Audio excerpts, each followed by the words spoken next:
Good evening, ladies and gentlemen, wherever you may be around the world, and welcome to Splendid Isolation number 281. As always,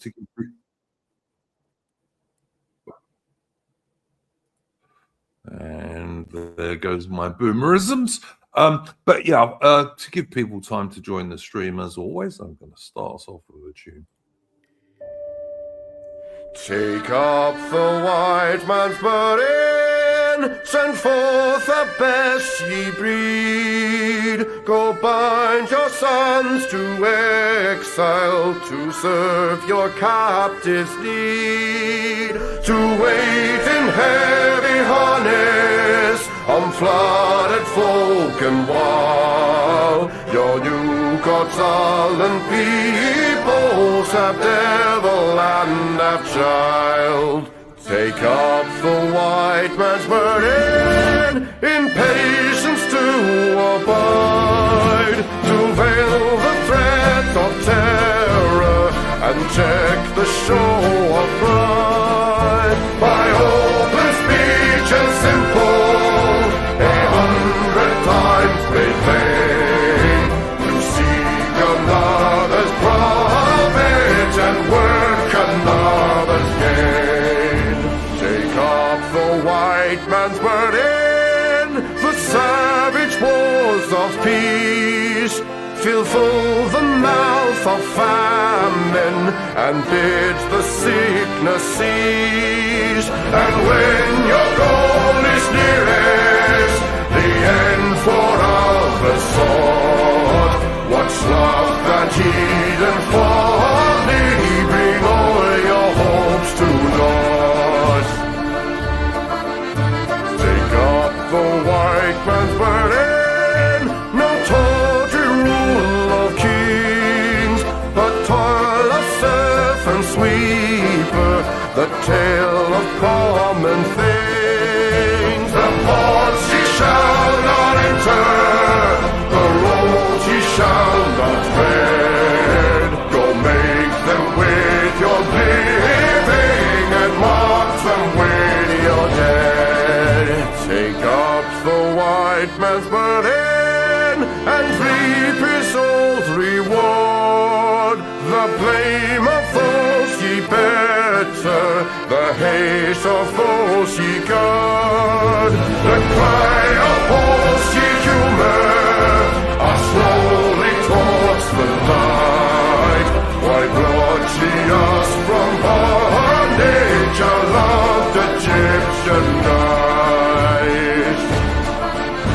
Take up the white man's burden, ye dare not stoop to less, nor call too loud on freedom to cloak your weariness. By all ye cry or whisper, by all ye leave or do, the silent, sullen people shall weigh your gods and you. Take up the white man's burden, have done with childish days, the lightly profit laurel, the easy ungrudged praise. Come down to search your manhood through all of thankless years. No age would give what wisdom, the judgment of your peers. Take off the white man's burden through all the thankless years.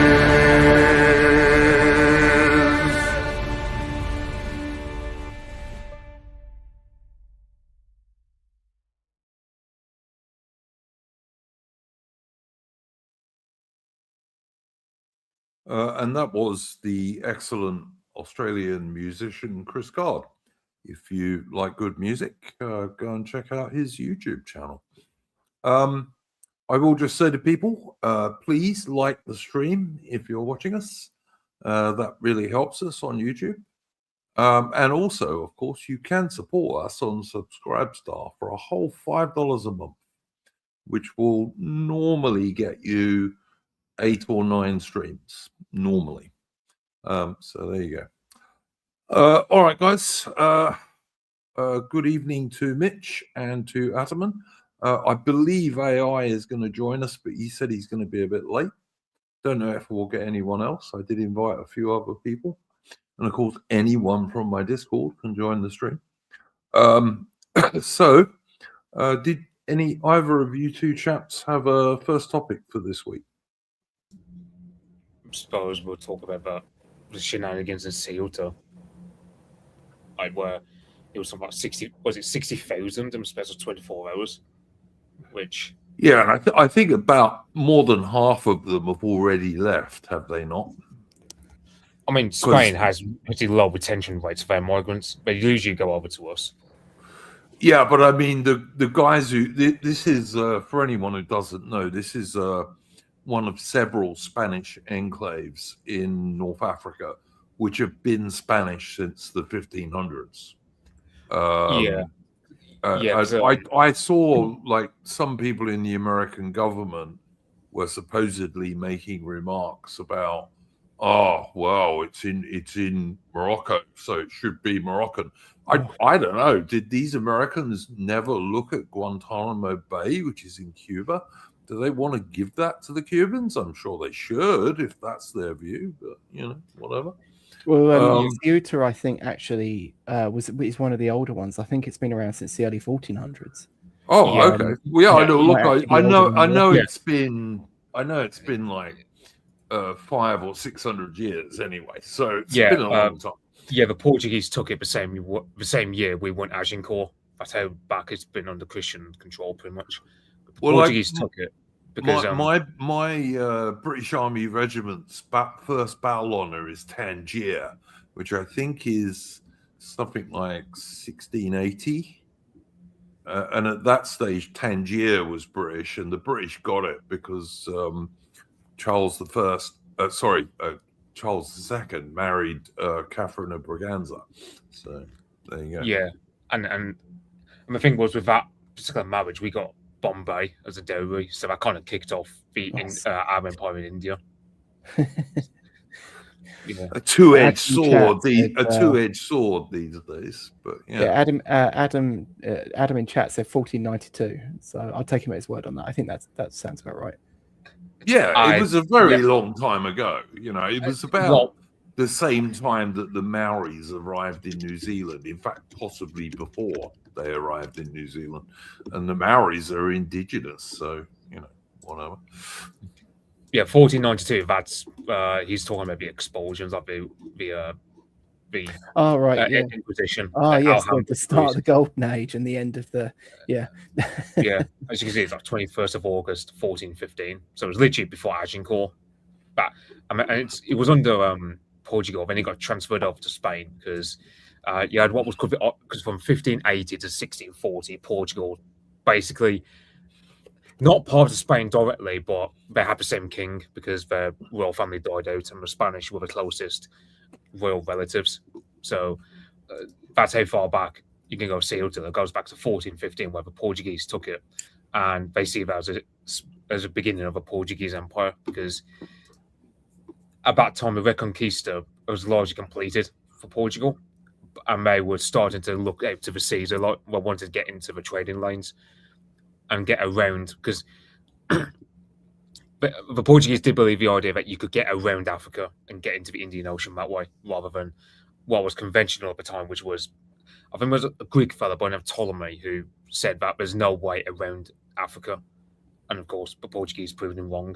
So it's although there were ancient authors who claimed that the guys from Carthage and the place that Carthage started from, whose name escapes me at the second, they say that some of those guys may have gone round the Cape of Good Hope in Africa. I think the furthest they went, from what I know, is at Gabon and Senegal. I know. I know. Mitch, they certainly went down quite a long way on West African coast, but there are rumors in ancient writings that those guys might have actually gone around the Cape of Good Hope and up into the Indian Ocean, because of course in the ancient Roman era, Roman merchant ships regularly sailed across the Indian Ocean to what is now Sri Lanka and India. Yeah, I know. I think it was Emperor Augustus who was actually able to name cities in Vietnam at the time. That's how far back the Romans knew about, because people think the Romans didn't know anything about anywhere east of Arabia, and it's like, no, that's patently false. No, China, absolutely. I mean, apart from anything else, Alexander the Great went into what today is Pakistan. And that was a long time before Rome became the major power in the Mediterranean. So yeah, absolutely, the ancient Romans knew about India. They knew about China. In fact, they imported silk from China. The ancient Romans, I mean, so because it was a luxury fabric that was greatly prized, especially by rich Roman women. So yeah, and Richard Hughes is talking about Carthaginians in Iberia, and it's worth knowing that Barcelona is literally named after the same family as Hannibal Barca. So, and you also got another city which I think it's called Cartagena or Cartagena, however you pronounce it, on the Spanish eastern coast, which used to be called New Carthage as well. So I mean history. So yeah, as for what Adam's saying, I know there's a town in China that claims they're all descended from Roman legionaries who intermixed with the Chinese women there, which it got proved to be false, but there's a I have heard that. Although I think it's more accurate that you will find Afghans with blue eyes, and that probably is down to Alexander the Great's warriors from Macedonia. Yeah, because I mean, it's like you've still got a group of Mongolian speakers there to this day that go back to the days of Genghis Khan, like that. So Afghanistan, being the rugged, mountainous country that it is, it has a peculiar habit of isolating some people who can be there for absolutely centuries or millennia. Even so, I won't be surprised if you get little valleys in the Himalayas and the Himalayan foothills. So yeah, for sure. But this it was obviously organized by the Moroccan authorities. These guys were rocked up to the border with Ceuta or Ceuta, I'm not sure how you pronounce it. I look, as I said to you before we went live, Mitch, I'm not going to argue with you about languages. I know bugger all. But these guys were rocked up to the border on great big trucks by the Moroccan government. Apparently, some of them were criminals who were especially released from prison to do it. And, anyone who watched these people going in there, they didn't even have so much as a bottle of water with them, But it was deliberately done by the Moroccan government.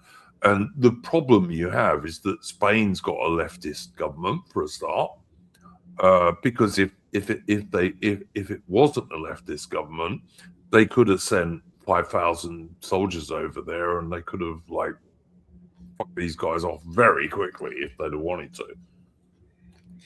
Yeah, I know. I've seen quite a few takes on Twitter where it says there's a fair point that colonialism needs to come back, because you see these people risking life and limb to go over to European country. They see it as a human rights abuse that they have to live alongside their own people, and they just want to live in the West. And they'll do anything to get over here. So I'm sitting there thinking, I think we ought to go back to colonialism, where we just go over there, we build up some things, we keep them there, and they don't have to bother us in Europe because we just keep them where they are. I think another thing listen, the British Empire certainly was a damn good thing, but there we go. Yeah, I think the only other thing is there's also a lot of arguments about whether Christianity is actually a good thing at this point, because there's a lot of Christian charities that talk about how we must feed the Africans. You think of what was it, Bob Geldof, Live Aid, stuff like that, where we have Why, to. why must we feed the Africans? The Africans didn't want us there anymore. Their problem, as far as I'm concerned. Yeah, and that's the thing. Well, because it's especially with young women, they don't like the idea of seeing like masses and masses of Africans starving to death. But I'm thinking from a logical point of view, Africa's got too many people, and we can't house them all because why should we? But do the young women like being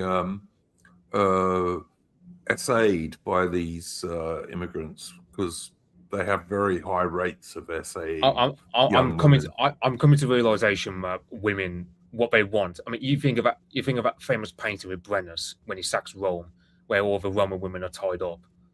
I won't be surprised if a lot of the women who are welcoming these invaders, they're just like that. They just want to go back. Look, Mitch, I'm not going to get into this subject on this stream, but yeah, if you want to, I don't advise you to do so, but if you read women's fiction, it's full of shit like that, basically. Yeah, it's like you go on Instagram, it's full of women peddling what they call dark romance, where it's basically you think like what they think of a male character from 50 Shades of Grey. What was it called? What was that shit movie called that was based on 50 Shades of Grey? That was made a bestseller by women. Wasn't made a bestseller by men. Yeah, that's the thing. Women, what do they want?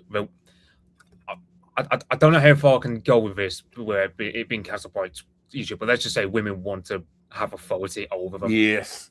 Women like bad guys. They do. They don't like nice men. They like bad guys, basically. Or they're attracted to them, I should say. And the thing is, the only men who seem capable of doing that at the moment are the immigrants who are important, because every time a white man tries to be that kind of archetype, like tries to be more like what we used to be, the government which is coming down and just coming down and crush them. Well, and also no one does, because guys spend their whole childhood being brainwashed and propagandized into being wimps, basically. This is just a fact. So when we talk about ADHD, I don't see how ADHD is actually a disorder. Like, I just think most blokes are more physical rather than intellectual. That's just reality. So why wouldn't you want young men to just be tradesmen, or why wouldn't you want young men to be soldiers and do physical jobs of that sort, instead of putting it as a disorder? I mean, pumping them full of drugs when they're young lads, which is why their brains are fried, but come the age of like 20. Or to put it another way, cultured thugs. If you look at British Army and Royal Navy officers in the 19th century, they were generally very polite. They were well spoken. They were often fairly well read, but they were quite good at violence too. Men should be both things, really, in my humble opinion. But there we go. But it's modern women. And also, I think you've got to differentiate between modern women and the feminist movement. And the feminist movement is what speaks publicly for modern women, like including virtually all politicians, all of the establishment women. I was watching some nonsense I'm going to talk about in a bit, about the so-called Archbishop of Canterbury, who is a woman, who's been, praying for forgiveness in Africa. Fuck her, basically. I'm sorry, actually, she's too ugly for that, but you know what I mean. I'll have something to say about that in a bit. But all of the people who speak for women today are basically feminists. I'm not sure that all women really think that way, but not all women, but vast majority of them, unfortunately, because women are conformist. So yeah, for sure they are, but they're conformist on the surface, which is all I'd say. I don't know. On the surface, they'll conform until, let's say, for argument's sake, you had a revolution tomorrow, and all these feminists were swept on power, and he said it was guys like us in charge. all those women would turn into us overnight. That's just the way. Oh yeah, no, for sure. But even like with modern women today, on the surface, yes, they will all conform. But if you get to know them personally, you'll find that they actually are individuals underneath that. You know. Yeah, but they'll conform to a man. Like if a woman gets with a bloke and he's very Yes. sort of masculine and Yes. you know, Yeah, and he's- she admires him. She'll go along with him, if you see what I mean. Yes. yeah, like, that's the thing. You can't be weak around a woman. Like that's a one unforgivable sin. They hate it, mate. That's how you get friend zoned. But the problem is also like you get the whole trope about how the average modern woman, she'll marry the computer programmer or something like that, but then she spends her time shagging Chad because while she likes Chad, maybe. Well, the problem is Chad. He gets frozen out the system because he's too masculine, he's too audacious, he's too maverick for a system to deal with. So they prefer just having the sort of low testosterone types dominate the institutions instead. Like the system is far more comfortable with Keir Starmer at the helm rather than someone like Enoch Powell. Oh, for sure, yeah. I mean, Keir Starmer's gay, but I mean, apart from that, but yeah, that's why he's involved with Ukrainian rent boys, but whatever. Not that the British mainstream media will ever tell people that, but I mean, it's obviously true. And I mean, I watched a little video of Keir Starmer at a boxing gym once, and he was trying to hit a punch bag, and honestly, like, I mean, maybe in your day, I've seen girls who punch better than that. I don't think you can assign someone as being gay because they can't throw a punch. Otherwise, we're in a much more dire situation than I think anyone is willing to admit. Well, I think we're in a pretty dire situation, and I've got to say, I'm not at all optimistic about the situation we're in at the moment. I've got to say that I'm not. I mean, I guarantee by that standard, half our chat's gay. Sorry, guys, it's not my standard. I don't know. My dad started teaching me to box when I was about 4. So. Yeah, that never happens anywhere now. Wow, I mean, I went to. I mean, I did martial arts when I was younger, and I live in quite a big city, and I think my city has like 2 martial arts classes, and they are tiny. I don't even think it has a dedicated boxing gym. Wow. Yeah, I mean, it's a small city, to be fair. Well, yeah, but I mean, where I grew up, which I could walk to the Old Kent Road. There were probably, when I was a young bloke, there were probably 3 or 4 boxing gyms within that area. I mean, I'm sure there's not now, but there were when I was a young dude. Yeah, there won't be now. No, now if there's one, I'd be surprised, and there'll be no white guys there anyway. So No, I mean, even if you go into like my old martial arts gym, started to get quite a few blacks in it, and they weren't particularly nice people to be around because if they lost a spar, they would always like just try and get cheap shots in afterwards because they're all poor losers. Yeah. I mean that's sense. Like we are going quite far from the subject, but that is something that's always pissed me off. Is like they'll call it like honor killing, and it's like, or they'll say like they'll try and imply. I remember that guy Adam Friended, that fucking Gaylord. I remember him doing this big spiel where he's going about some book he read. I can't even remember what book it was, but he's like, oh, the thing is, these African cultures, they're warrior cultures, and I'm like, this is all bullshit. Like this is such up to a point they are, but the women do all the work.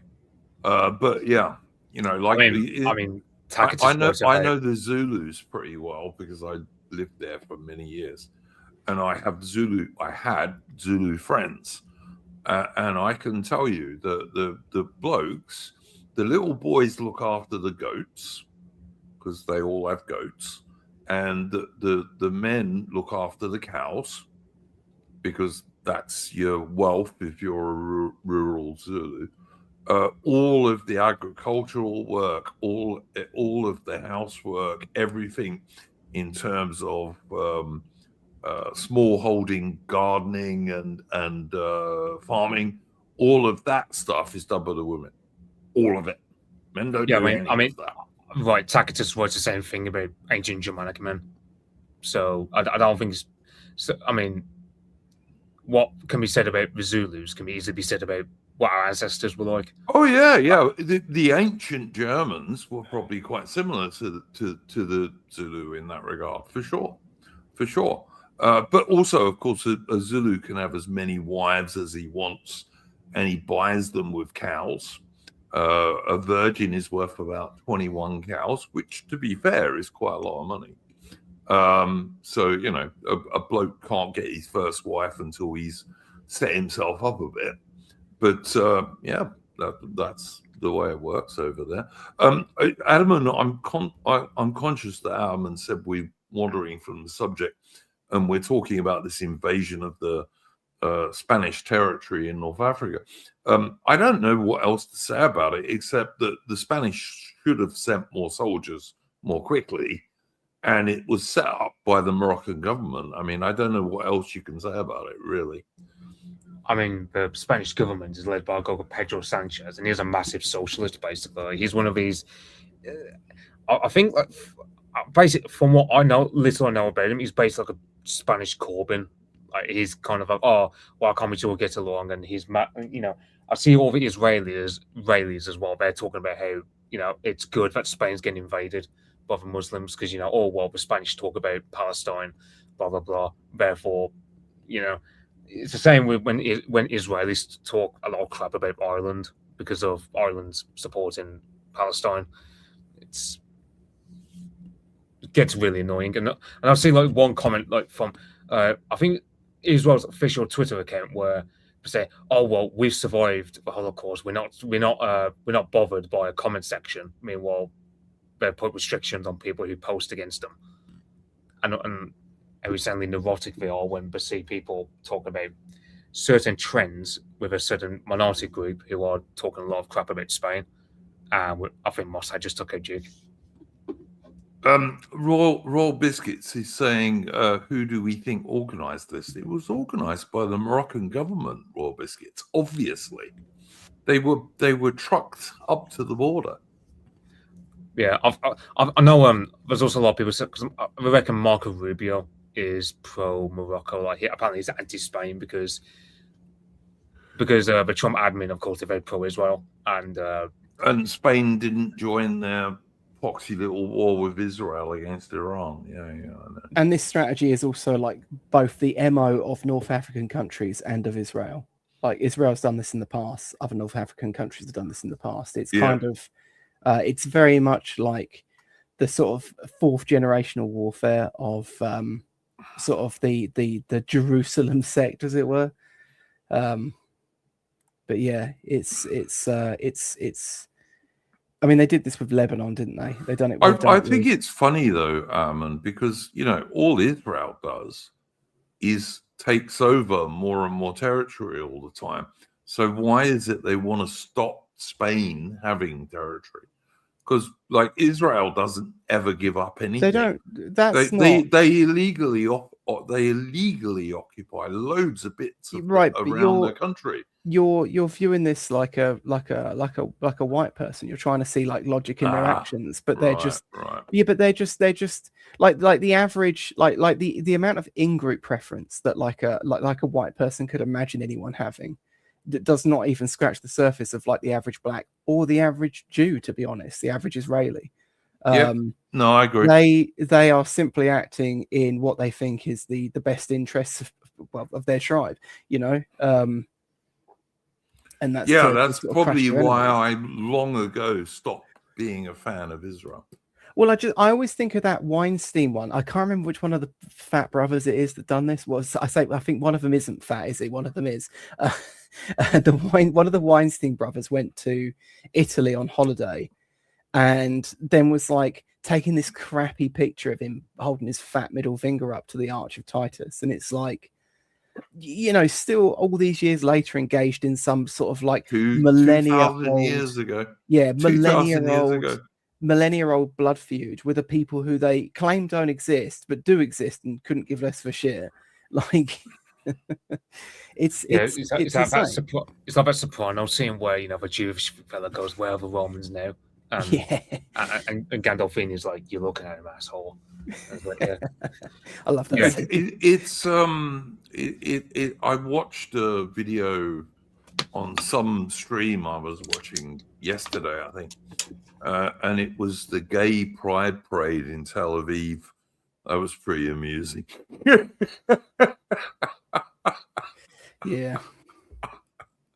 So one of the guys in the chat was saying, "So is it all right according to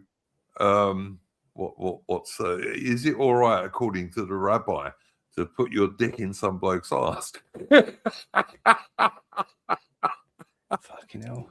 I mean, if you want disgusting stuff, I mean, don't look at whatever you do. Don't look at what rabbis do to circumcised babies. Yes, I know, Mitch. I do know that. It's supposed to be involving their teeth, I believe, but there we go. Not going near my child, that's for sure. But yeah, it's weird. What's this picture we have here, Mitch? Apparently, Spanish army soldiers are cuddling a Moroccan child who made it to the beach. Because apparently it's children, according to this Ami Dar. And I didn't see any children at all. All I saw was young blokes.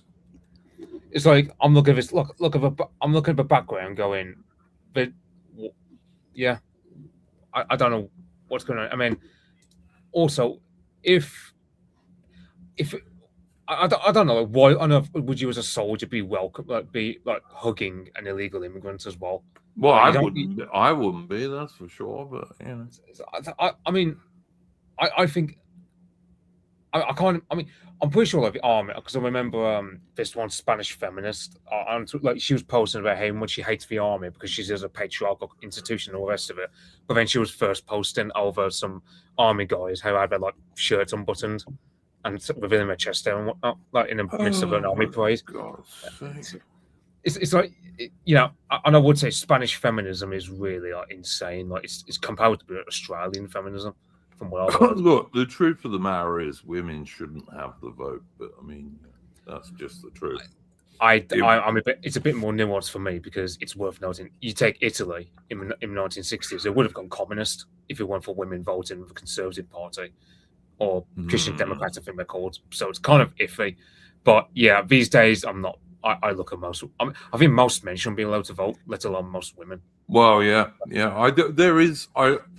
If I really had my way, I'd support household voting, and the head of the household votes and nobody else, basically. But that would be if I had my way. And also, I'd make the age 21, unless you were in the military, in which case I'd make it 18. But, Nat Spurs is entirely correct that women did vote for the Austrian painter. He was enormously popular with German women. I mean, I get the point, but also women destroyed the Liberal Party here in Britain. We got to give them some credit. Yeah, true. Oh, listen, look, I adore women. I think they're lovely. They're decorative. They can be amusing. They're pretty.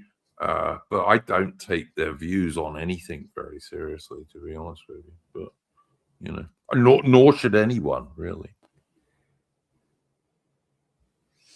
Yeah, but I've seen guys moaning that there are supposedly right-wing women who have OnlyFans accounts. Why should that surprise anyone?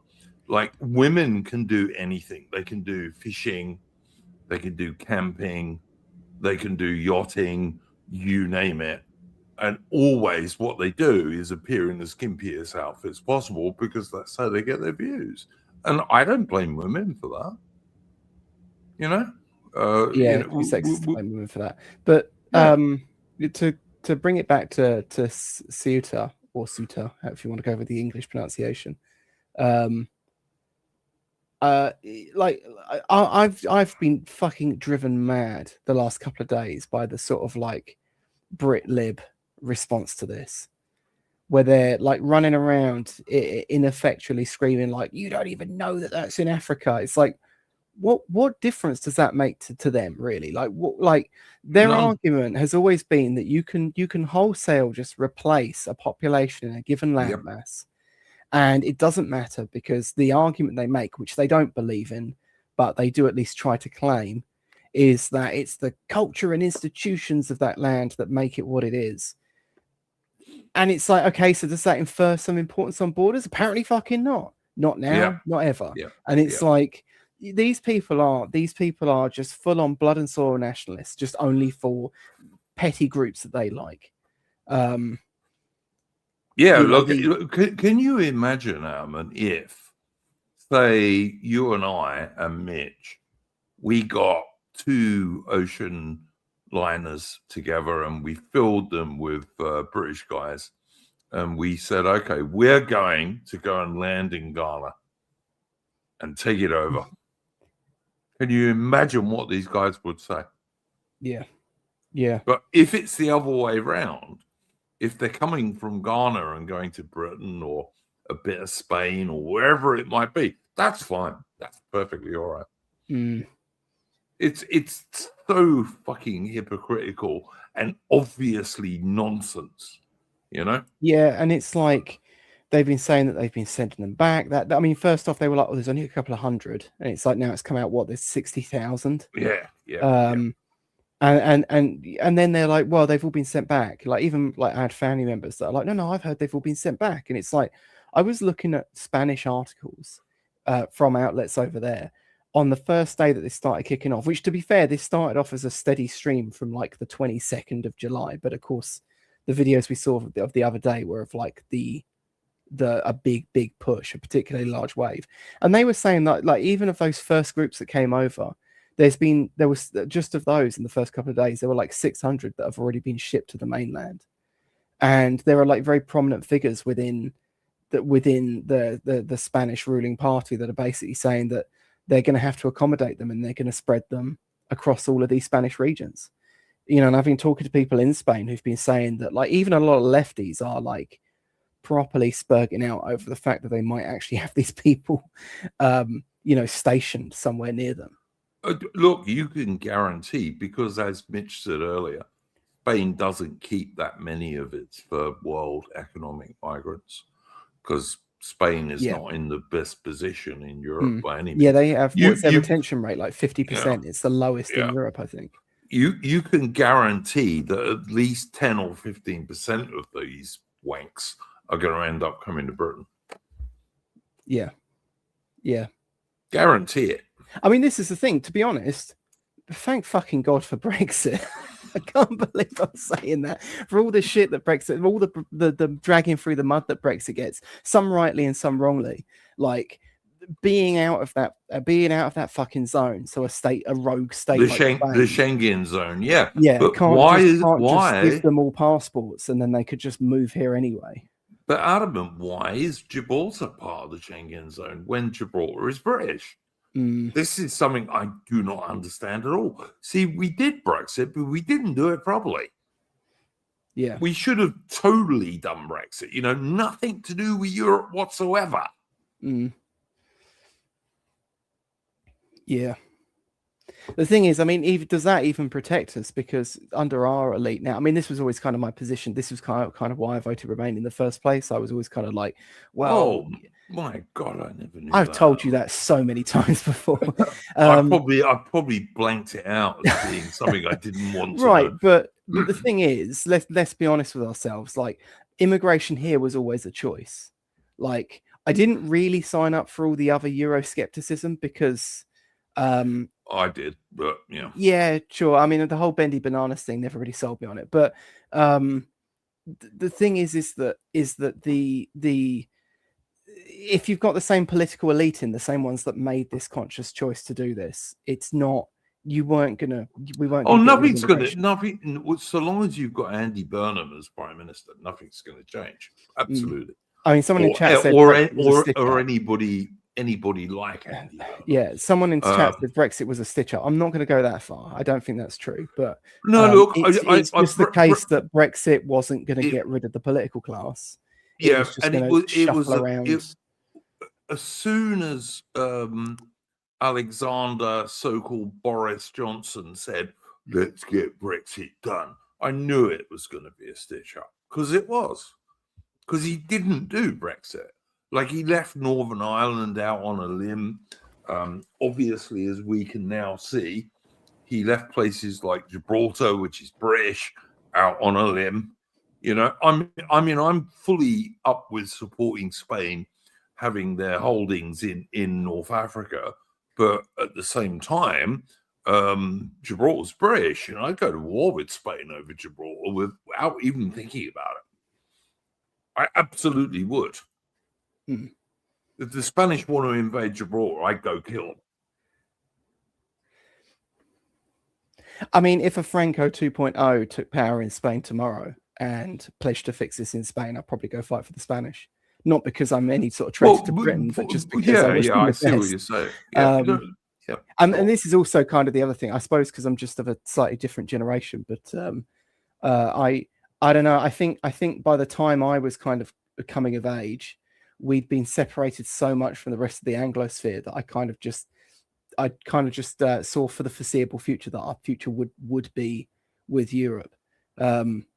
And yeah, I don't know. I still actually think there's something to that. I still think I'd like to see the Anglosphere reunified, maybe sans America, but with Britain being sort of a linchpin between that and a Europe. But the thing is, as well as that, if you had Armin based right-wing governments in Britain, Canada, Australia, and New Zealand, then I'd be the biggest Kanzuk fan in the world, right? I think we should have defense agreements, trade agreements, free movement of people, all of that. I'd agree with all of that between those countries. But you got to have base right-wing governments and zero third world economic migrants before you can do it. But think because of language and because of that shared history, think how powerful. Like, you look at Peppa Pig, right?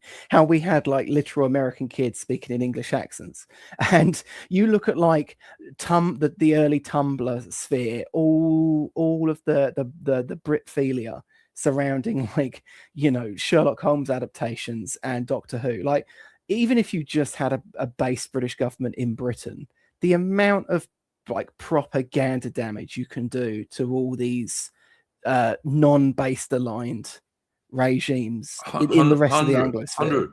100. I totally agree with you on that. But like I said, I'm in favor of the Anglosphere. I mean, my Discord is called the Anglosphere. But you've got to have base right-wing governments in all the countries, and we don't at the moment. You know, Adam in chat said, "Who are the most based Anglos? Are there any left?" Now, I haven't been there, so Duke can speak to this more. But I do think the Aussies still have a particularly based streak in them, from what I see. Not in the politicians, not in not in the politics, but in like the people. Maybe I don't know. I mean, like, look, let me just say, I started a stream, I think it was last week or the week before, called the Southern Muster, which is an Australian nationalist stream. And that was our first one. And I'm going to do one a month, I hope, with three guys who, I mean, I live in Australia, but I'm an Englishman. I'll always be a Pom. I've lived in Australia 26 years, but I'm still a Pom. I'm not an Aussie.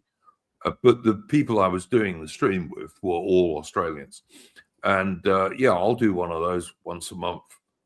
And hopefully we can get some stuff started down here, particularly in real life, which is most important.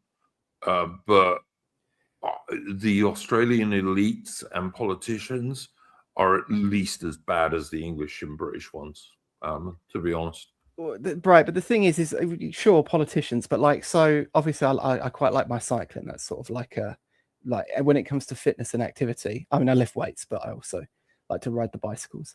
And so I listened to a couple of like very sport specific cycling podcasts, and I listened to one particularly that's from Australia, and they just have there's something about it. It's like it's still in the 90s. Like the guys are talking about like chewing out young people that come to their group rides, and like putting people through a bit of like a hazing. And you know, if you listen to like outdoorsy people in Australia, there's a sort of harshness to them that's not completely gone, but has withered a bit more here. Oh They're yeah, sort of- yeah. All right, I get what you're saying. And outback and country Australians are more based, but they're a very, very small proportion of the population here.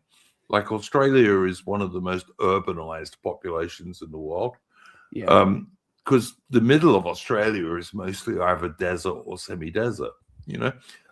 Just to answer Adam in the chat, who calls me 10-pound Pom Duke, if you said 2,500-pound Pom Duke plus my fares, then you'd be more accurate, because that's how much it cost me to emigrate to Australia 26 years ago. But anyway.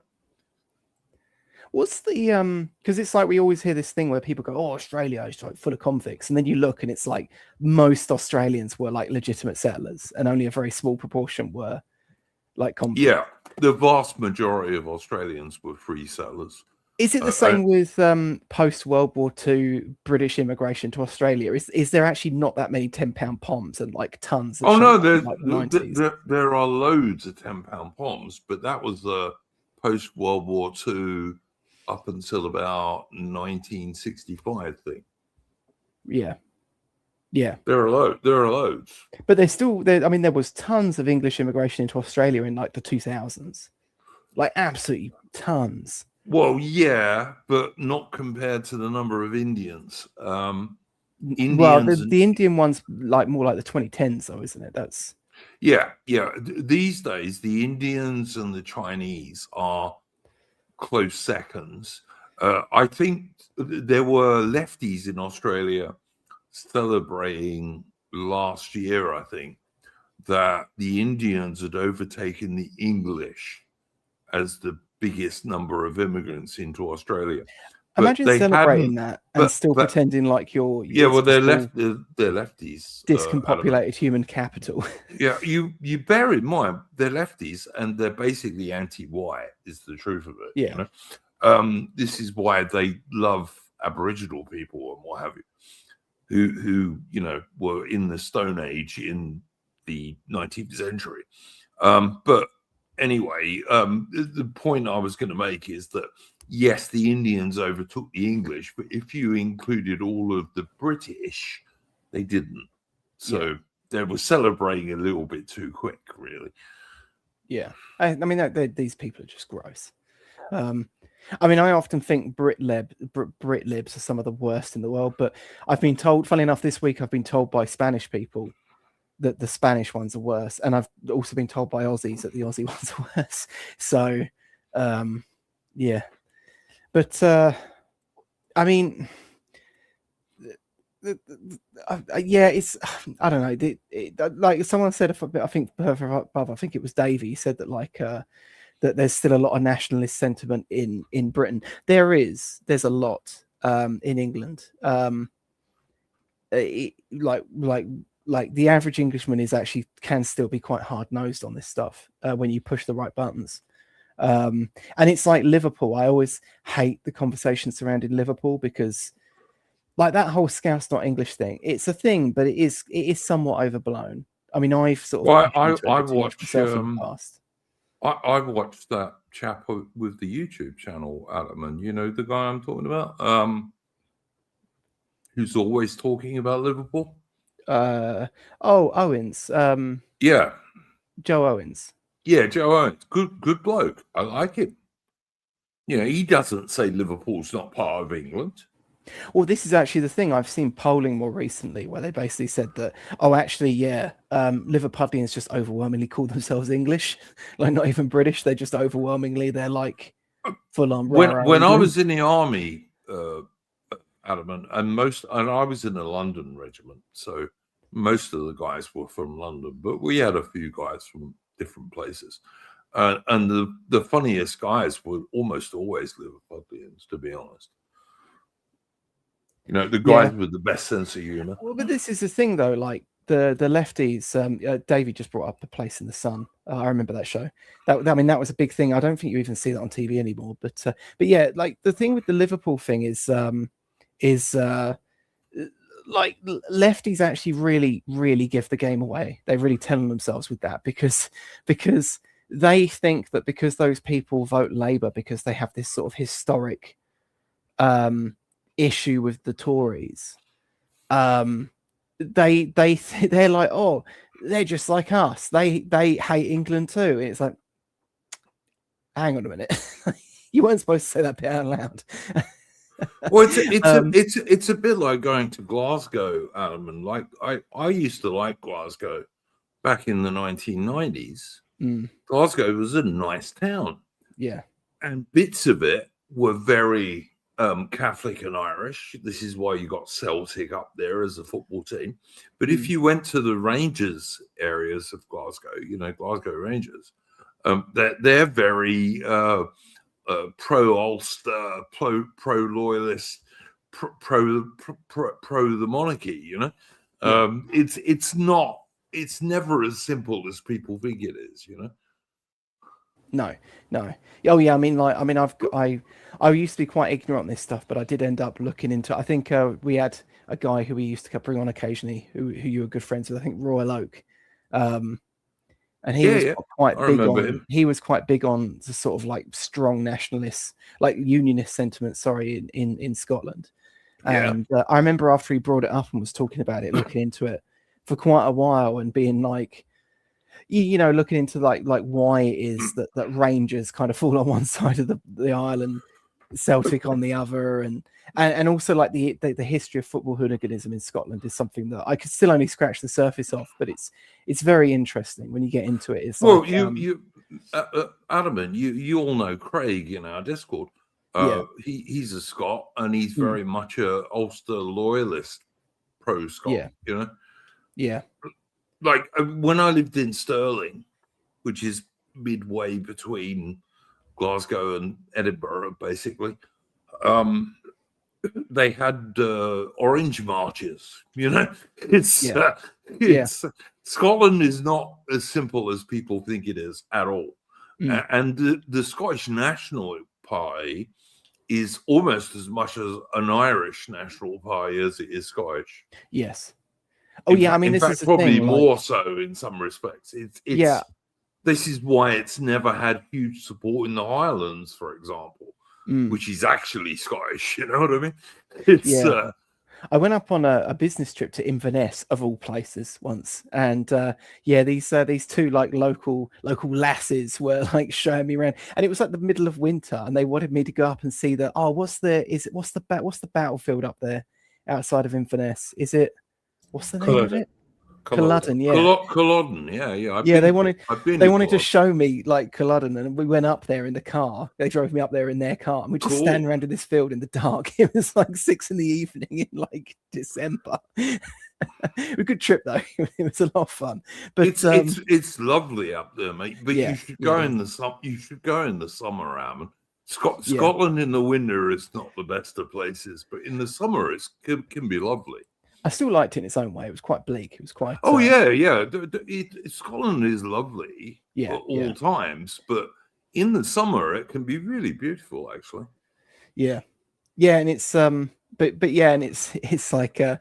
It is weird how, like, you know, when you look into to Celtic and you get like all of these gaylords who aren't even like the guys. It's kind of like the people here that will come out and like claim, oh, look at me, I'm pro-English, I've come out to support the England football team, and then the next day they're just shitting on like England for being some colonial power or something. And it's like, and you see so much of that in Scottish politics as well, to the point where the Nationalist Party is trying to, it's largely like a foreigner globalist project upper that's trying to sort of tame a more sort of like grassroots Scottish lower. I mean, we've seen that whole playbook before, but Listen, I agree with Count Dankula, and Count Dankula says he doesn't support the Scottish Nationalist Party because what the Scottish Nationalist Party wants to do is to make Scotland part of the EU. And Scotland is a fairly important part of Britain, but it would be an tiny little useless part of the EU. You know what I mean? It's so crazy. Yeah. Yeah, I know the funniest thing, like when the football was on, like I saw all the diversity, like all the Turkish barbers and so on, poised up the England flag on their windows. And it's like, it's so funny because the last World Cup, I think, was the one in Qatar. Like they were getting a lot of stick for showing up the England flag, and it's like, I don't know, it's kind of like a skin suit we're trying to do because if you were to ask these Turkish barbers who they really support, but they'd soon be looking up the Bleed Turks. Obviously, I've got to say, I had a great time when I lived in Scotland. When I visited Scotland, I had a Scottish girlfriend. One of my favourite parts of the British Isles is the far north west of Scotland, where you got some of the highest cliffs in Europe. Scotland's a great place. I'm not one of these people who's anti-Scottish or anti-Welsh or I think Britain is small enough. We don't want to be any smaller than we already are. Yeah, something like the North Coast 500 on a small motorbike is literally one of the trips of a lifetime, I think. Oh yeah, for sure, mate. But yeah, honestly, I mean, if you haven't been to Scotland in the summer, go in the summer and go to somewhere like the Summer Isles, and Oban and that sort of part of Scotland on the west coast. It's so lovely. Yeah, absolutely beautiful, and the sea is so uncontaminated. You can go in a boat and you can look down about 20 or 30 feet in the water and see the bottom because there's like no contamination up there. It's really gorgeous. Yeah, on a nice summer's day, it's lovely.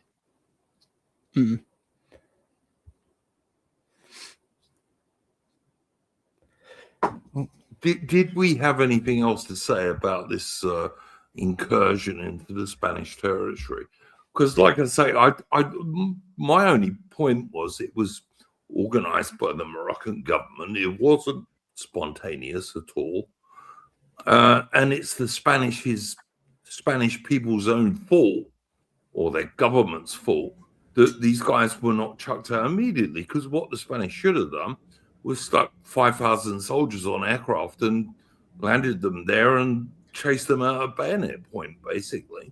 Yeah, but you got a socialist party who are in charge of Spain. They're pretty much like a Labour Party in terms of like heavy. Well, exactly. But I mean, Andy Burnham's not my prime minister. Is he yours, Mitch? I doubt it. Well, it doesn't matter whether I think of him as my prime minister or not. He is, whether I like it or not. Unfortunately, I don't want him because there's only one. Because the only people that voted for him is a single constituency. Some of bats allowed to fly, which is he should have to hold a general election, really. But that's not going to happen. Well, I mean, if I was Andy Burnham, I'd call it now because going off some of the polls, apparently one poll has Labour with a 4% lead over Reform.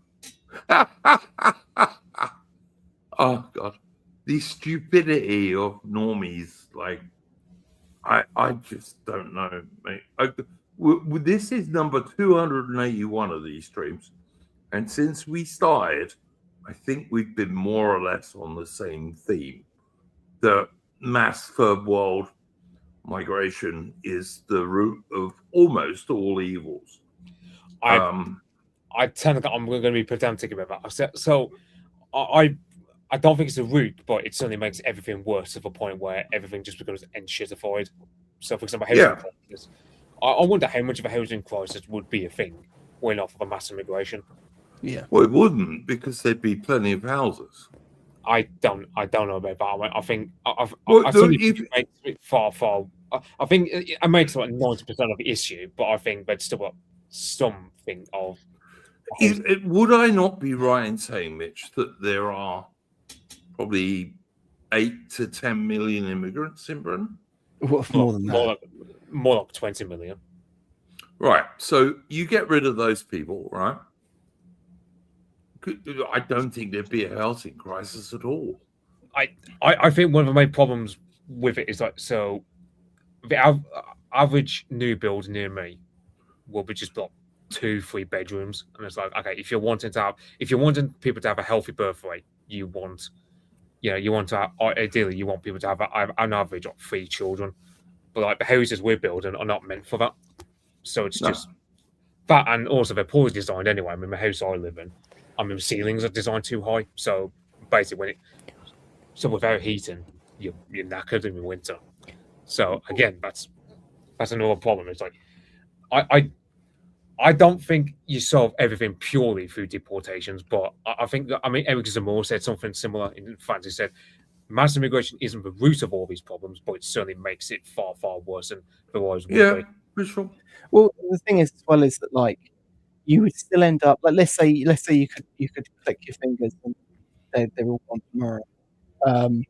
You would still have.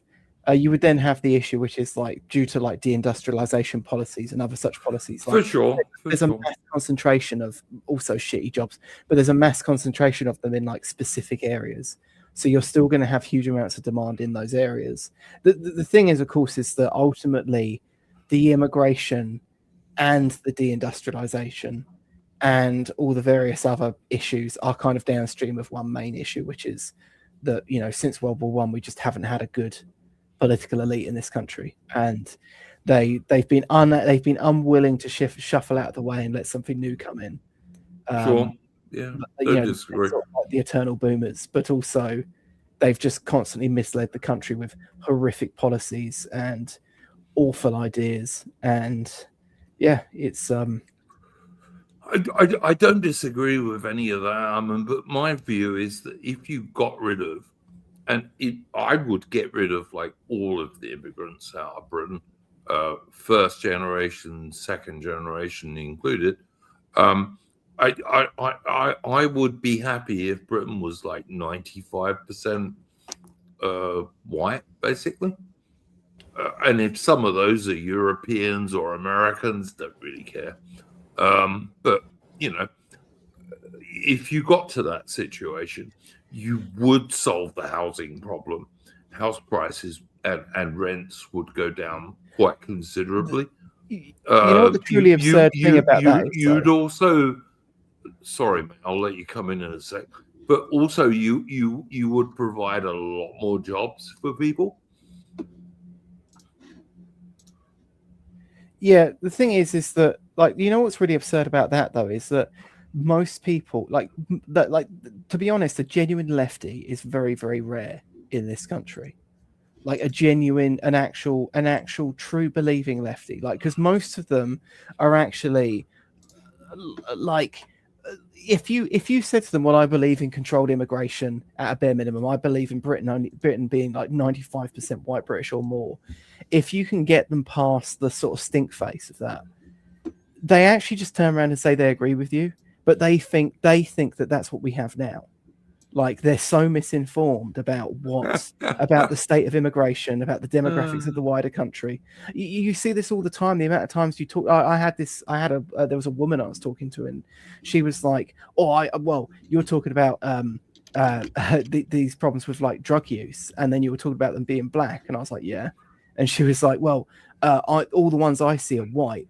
And I was like, and I know where she lives. And I was like, yeah, because you live in a white area. Like, you're not going to see, you literally don't see any black people there. I do see black people there. It's like, yeah, like one in the town center, like maybe, or maybe a doctor's Indian. That's not the experience of people living in like Leeds or Leicester or wherever it is, or Birmingham.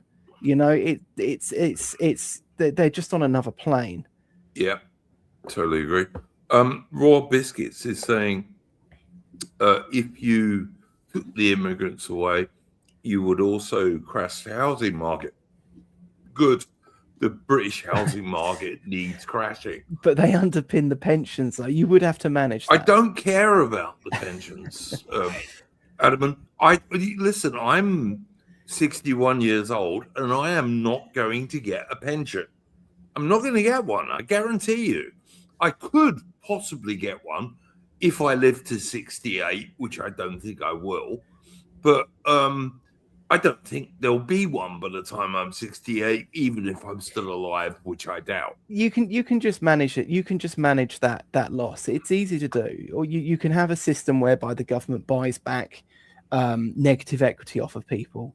Because that's, of course, the other problem. It's not just the pensions. It's also the fact that, you'd be staring down the barrel of people who could lose their job and then not only be left without a house, but also be left with crippling debts that the finance company is going to be trying to get back. And then, of course, banks going bust, which is undermining all the other mortgages out there. And so on and so forth. And you, if you're the government, like, let's say in an ideal world, we got a restore Britain government and Rupert Lowe is the prime minister, you would have to do something like that for sure. And also, as people like Morgoth have often correctly said, Britain is going to be in for a period of austerity. This is going to happen. If our side wins, and I pray to God they do, because if our side doesn't win, Britain's going to be dead. But if our side wins, we are going to be in for a very rough, austere period that's probably going to make the early 1930s look nice. Well, we talked on this stream before about a particular policy, and I know the Nazbols probably won't like it. And to be fair, I don't either. I do sympathise with them on that. But Tony Blair has floated this idea of reforming pensions into a sort of pay-in, like self-financing scheme. Yeah, they've done that in Australia, Adam. And let me tell you, do you know what the government here in Australia is doing at the moment? The Labour government under the gay Anthony Albanese. Do you know what they're doing? They're going to pinch that money off of the people who paid in for it. They do that over here anyway. That's what the Labour government were doing under Keir Starmer. Like, they're saying, well, we're going to pinch more money off private pensions to pay for all the public ones. And it's just, it's a no-win situation. That's what they're doing here. And in Australia, we have had this pension scheme for years, that people pay into and your employer pays into at the same time. But Albanese's going to steal that. So you think that will change in Britain? If it's a base government that's doing that to manage the decline of pensions due to mass deportations, yes. Well, yeah, all right, maybe. Because the thing is like, let's say we have a government of our own tomorrow, right? I mean, personally, I'd get rid of a welfare state because I just think it's a false promise. You've got to get rid of most of it. Most of it, Mitch. But the problem is you've got a bunch of people in their 50s who don't have a private pension because the government, because even if they try to save up for a private pension, the government would just take it away from them right now under Labour. So you can't get rid of a state pension, but it's one of those situations where you just have to be exceedingly harsh because there's no other way to go about it. But in the old days, guys, there was no old age pension in Britain. And old age pensioners, as they are today, basically depended on their family to look after them. Yeah, sure, but that was a time where the life expectancy was 70, whereas nowadays it's 80 and above. Yeah, well, and all those family units have been disintegrated by. Well, again, all of this shit has got to change. Yeah, see, this is the thing. Like, I can only speak for myself here, but I have no intention of living beyond the age of 70, and I think society would be better if, like, we men, like, because I for example, I'm gonna kill myself if I get to 70, Mitch. Not, I'm joking, by the way. I mean, it's easy, Mitch. That is very easy to say when you're 23. Okay, well, 25, but yeah, but the point still stands. I just think, I mean. I know society was better when genuinely the life expectancy for men was like, because the thing was back when life expectancy was 70, you didn't really have to worry about a huge generation, mainly boomers, who get to live with huge assets, and they're just holding it without any intention of passing that down to a younger generation. Like that's Adam says Soylent Green Mitch. Yeah, all right. Or actually, I replied to a thing on X today that I think Morgoth started. The 4 times when I was a kid that I decided I was straight, and you had to put up 4 cute chicks that you saw when you were a kid. And my first one was Jenny Agutter, and another one was Helen Mirren, because they were definitely 2 when I was a kid. But I keep thinking, because my memory of Helen Mirren is largely her from the 2000s onwards. So I always see her as an old lady, but I always forget she did have an acting career when she was young. It's just weird. Man, she was one of the most gorgeous actresses you've ever seen in your life when she was younger. But yeah, Logan's Run. I don't know what Logan's Run is. Oh, fuck me, Logan's Run. You should look it up. It's a good movie, actually. It's Jenny Agutter in the tiniest little. Is that the one where they kill all the old people? Yeah, and this is the one that I wanted to bring up for Mitch, is that you get killed when you're 30 or something like that in Logan's Run. I don't know. It's like I feel like a boomer when I'm talking to people born after 2004, like that, because it's like I was born in 2001. If I talk to someone born after 2004, it's like I'm talking to aliens because they have a completely different grown-up experience. For example, I was born in 1965. I was born in 1989. It's like, you old bastard, Alan. You boomer bastard. It's like a pillow. Yeah, it's like I know, but you get Zoomers born, let's say, in 2007 who go on about calling guys like me in my mid-20s but old breed, and it's like, and I'm sort of thinking, I can truly hate the internet in terms of how much you get the younger Zoomers and sort of Gen Alpha now just shitting on everyone older than them, and insinuating that everyone born before 2005 is a dinosaur, according to them. Jesus Christ! Yeah. I joined the army the year after the Falklands War, for God's sake. But anyway, whatever. But yeah, that was 1982. Yeah, I know. Like when people say I will change my mind when I'm 69 about whether I'm going to live into old age. You will. I'm not being funny. I don't see the appeal of growing to old age because I'm just probably knowing my luck. I'll probably get dementia or something. I'll go screw that. I just rather just pop off and just not be a burden. That's just my personal opinion. But you won't believe that when you're 69, Mitch. You won't. Trust me.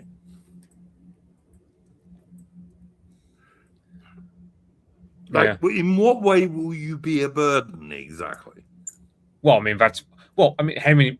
Well, knowing my luck, I'll probably get dementia or something.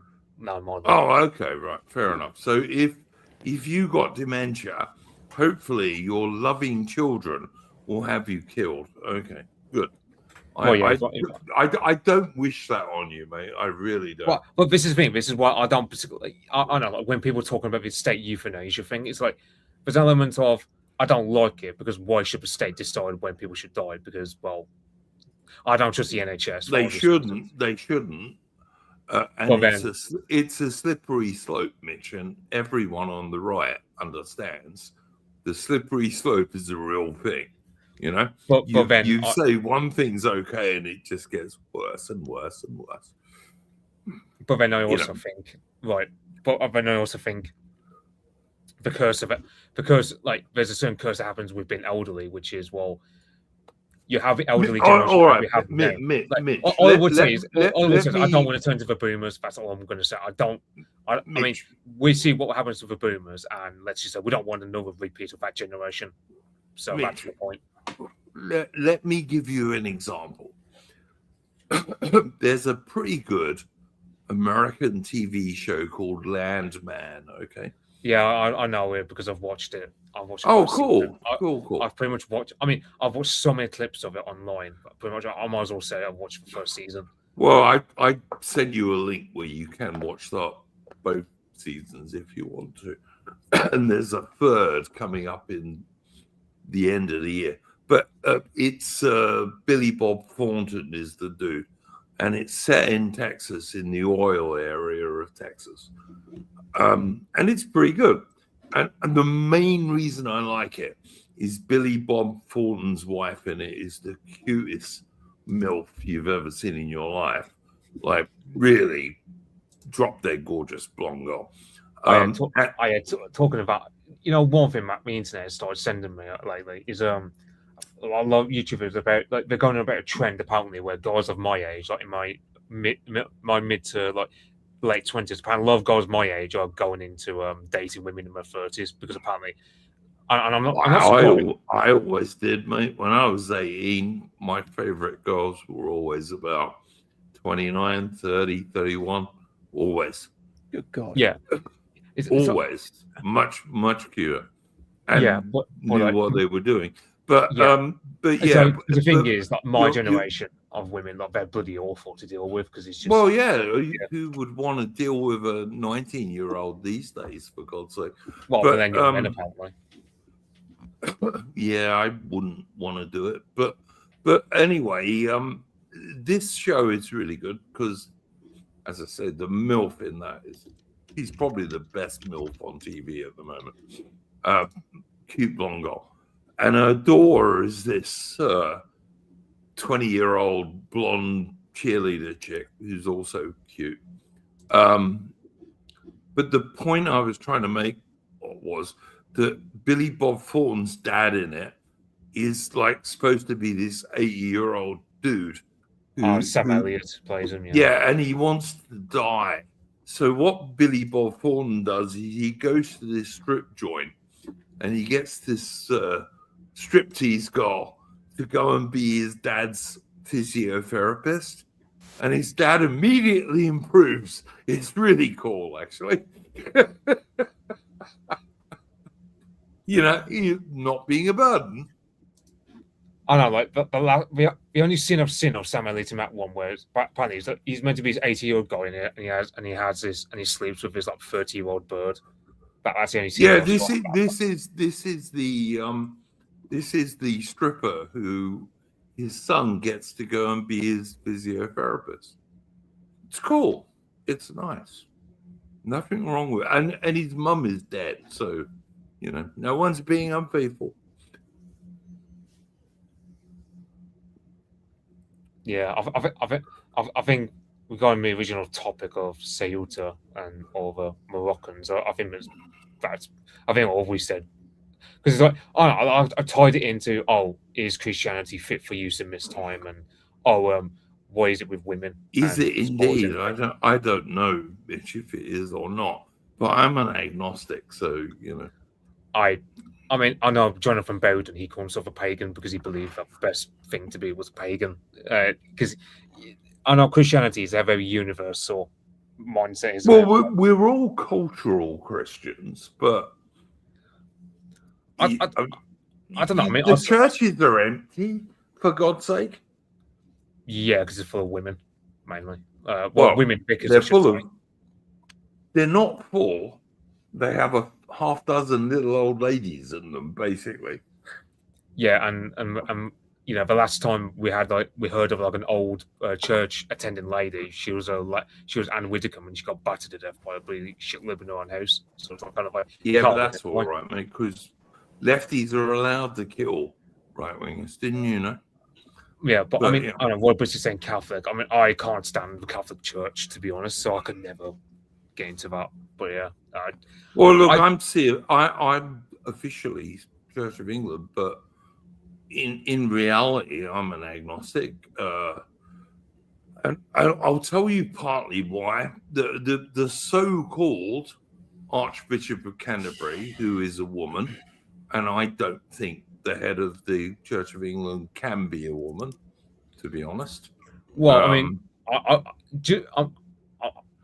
I don't want to sound like one of those actually types, but I mean, I know, like, because when some people wanted to go from C of E to Orthodox Church and Catholic Church back in the 90s over women priests, I think one Catholic or Orthodox priest basically said, "Well, you guys didn't complain about Queen Elizabeth being in charge of the C of E, so That's not the same thing. The monarch is the official head of the Church of England, not the religious head. It's different.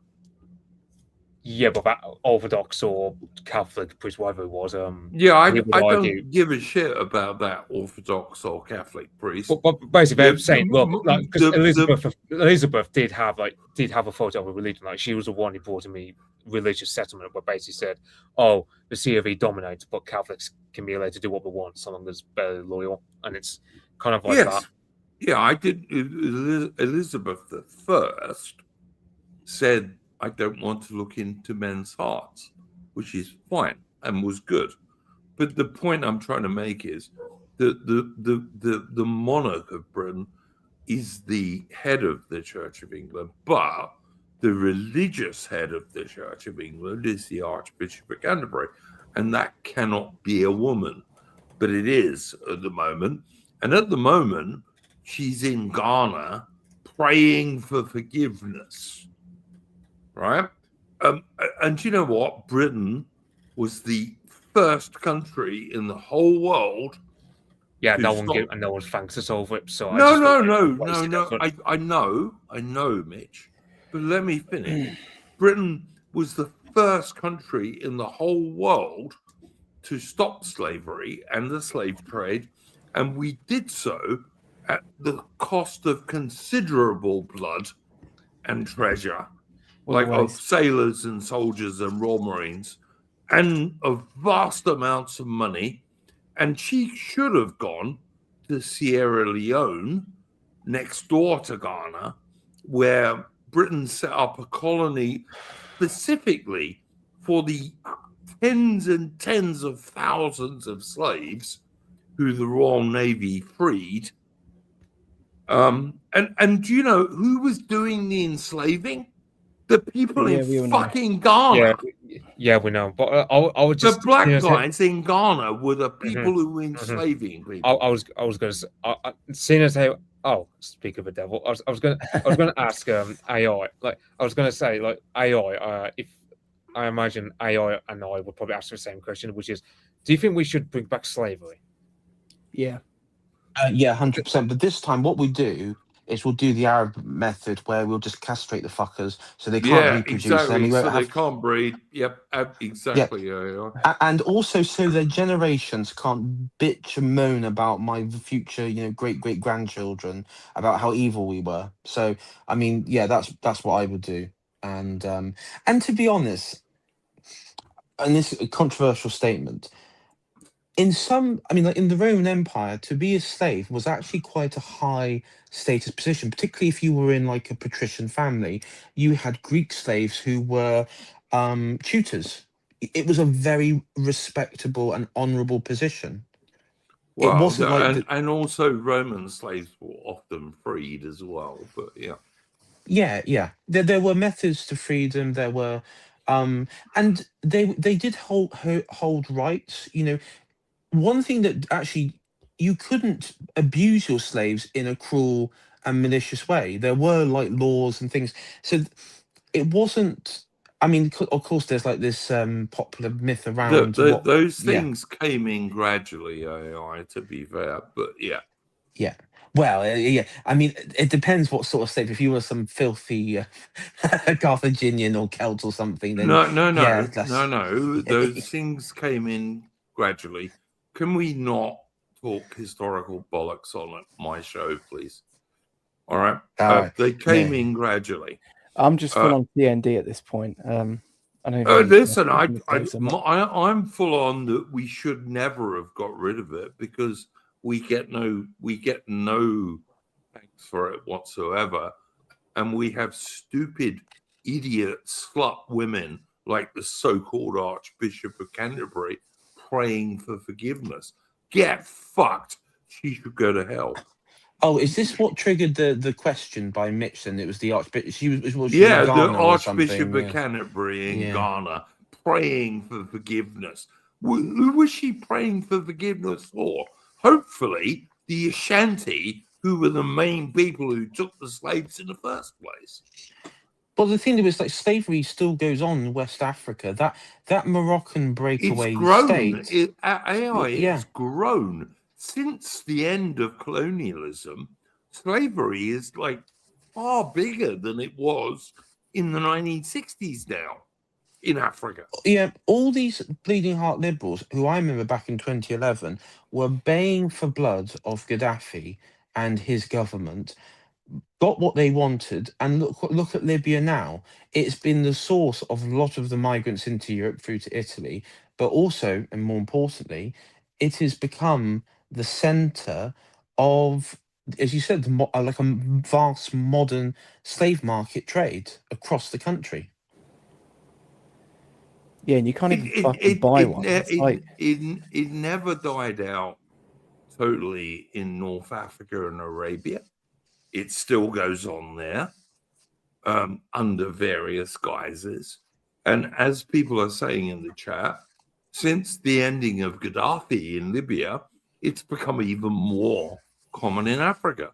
And since the end of the colonial regimes, who were often founded to stamp it out, it's become more and more common. I'm sick of this shit, guys. I've also, I mean, when Gaddafi, like when he was in the midst of a civil war, like he was telling the European leaders, "Oh, if you get rid of me, that means more black people will coming through Libya towards your countries." Problem is, he didn't recognize that's what we wanted all along. So Yeah, I mean, do you remember what's her name? That vile woman who was married to the ex-US Clinton, president. Yeah, Oh, Hillary Hillary Clinton. Yeah. Clinton. Do you remember her laughing? We came and he died and all this shit when he was killed by being fucked up the arse with a bayonet. What a filthy piece of crap. To be fair, I mean, the thing is, to be fair to Gaddafi, if you look at his track record, he did like stop the flow of slavery into Libya in quite a dramatic fashion during his time. He really did. I mean, of course, yeah, it was like it went to like Mali and the other like North and West African and nations. But you know, the thing, the thing there was is like as you said, it was never abolished. But I mean, if you look at Morocco today, and that's a story. Of course, I did a stream on yesterday, but they use sub-Saharan Berbers and others. Um, they will use like foreign labor, which is like a new form of slavery in their countries anyway. And as we've seen today, the last few days, they'll use it. They'll use them as a mass body. The government will use them as a mass body to attack a foreign power, in this case, a European power, with the support of the United States and Israel, purely for just out of petty, ethnic, narcissistic vengeance for Um, multiple reasons. And it's pretty. I mean, I think.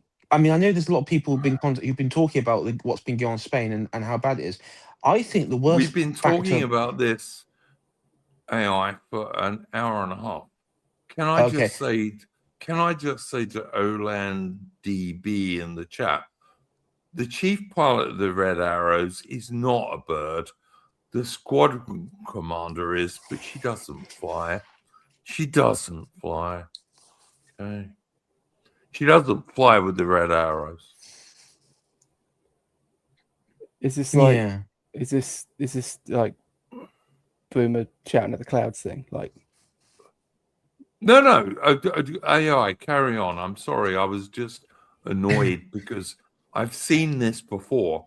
There is a woman in charge of the Red Arrows in the RAF, and I know AI because his dad was RAF is quite keen on the RAF. That she doesn't fly with the Red Arrows.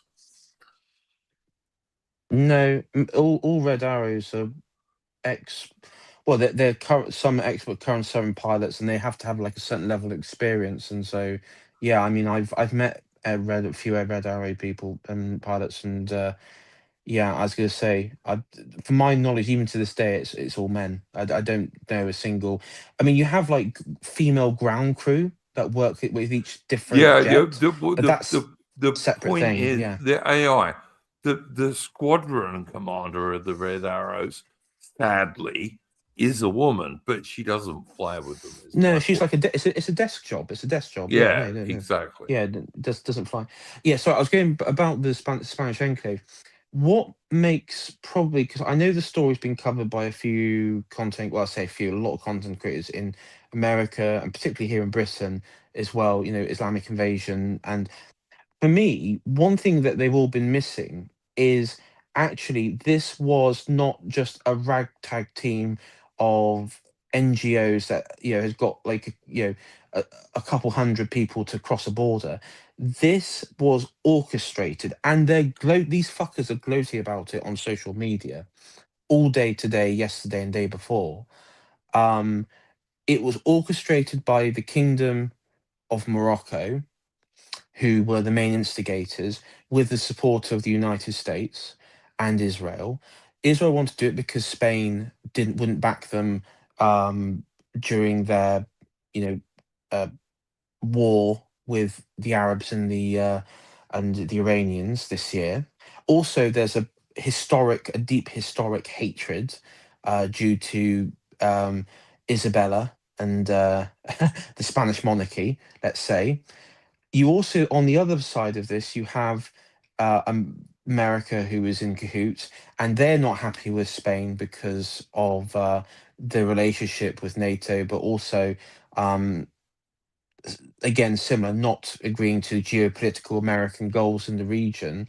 And so part of that was back in April, as I looked through congressional documents, America very quickly said in there that they would recognize Moroccan claim over those Spanish enclaves. And so, AI, what do you think of the chances if the Cubans do the same thing with Guantanamo Bay in Cuba? Do you think the Americans will accept that too? oh no, the fucking Marines, the whole squadron, the whole fleet would be sent in to stop that. It would be war. It would be total war. And you know, this kind of needs to be the wake up call, because this is quite interesting that you see the European leaders' response to this. Is it's such a weak and tepid response? And I don't just mean the Spanish one. I'm talking about all of them. I mean, Italy has suspended the Schengen zone agreement with Spain, but that's not the point. What you have is you have the America, the Israeli Arab allies uniting against Europe. And I said yesterday on on that video, that stream video I did, I said it feels like the entire world now is attacking Europe and European civilization, because these people, it's not that they hate.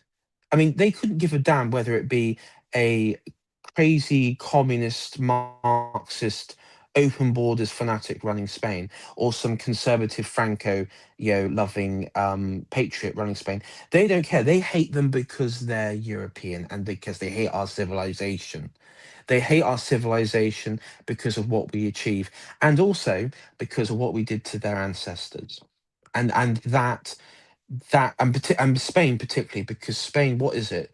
Spain is the embodiment of Reconquista, of kicking these dregs out of their country and reclaiming their land. That is a power, and Spain represents a powerful symbol for many Europeans, both not just in the Reconquista but also during the Civil War. They crushed, probably, I will quite happy to say this, probably one of the most vile, nasty, Bolshevik-esque movement ever to exist, murderous, genocidal. And when you look into it, Franco, as I discovered many years ago, was the hero of that story. Franco and the Phalangists were the heroes who saved Spain from literal devils.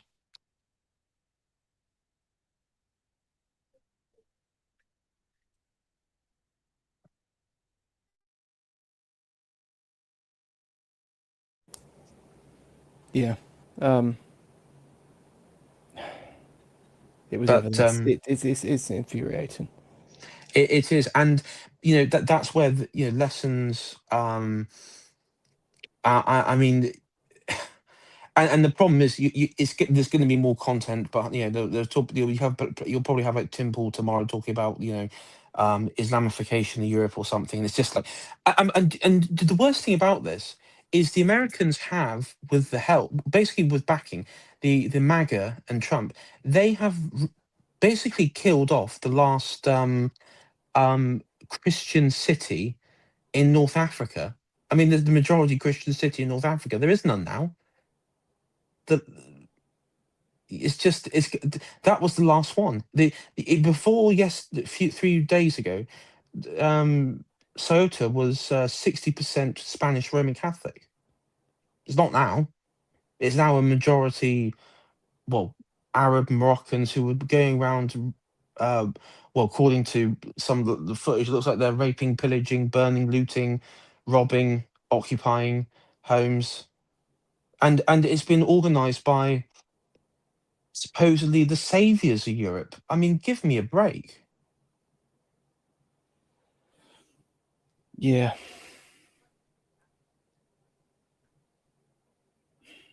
I mean, it's just it's hilarious as well, because I remember making this point a while back about, like, in Spain, one of the most common surnames were translating to Morslayer, and I made that point in a few places. I remember making it, I think, on a social media page somewhere, and a bunch of like people were screaming at me about how no, it could actually translate to son of a Moor.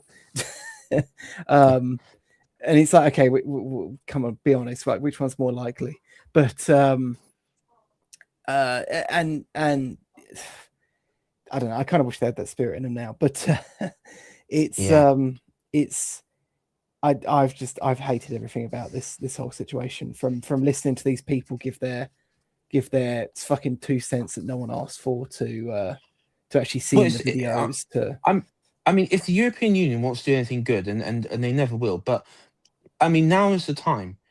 All these pro-Palestine fuckers in Spain who've been whinging and whining about Israel and influence need to identify what's happened, because a lot of them, particularly on the Spanish left, have they identified what's wrong. They've just gone along with the stupid, like, slop narrative from their own side. They need to wise up and get real about what's happening. And basically, what's happening is you are under attack, and Europe is under attack, and the European Union needs now. I get America is a massive state. They've got that it is the world superpower, but if they want to do anything good, they have to unite and stop this madness. You need to stop these rogue terrorist states, and America and Israel are just behaving like the way that it's becoming more of a question of us and them at this point, and that's the reality of it. I hate to say. Yeah, and one problem there is with Spain is that, so you've got the Socialist Party in power, you've got what's called the Popular Party, which is basically just Spanish Tories, and then you've got a party called Vox, who are based on Spanish reform in that Yeah. they are massively pro-Israel, massively.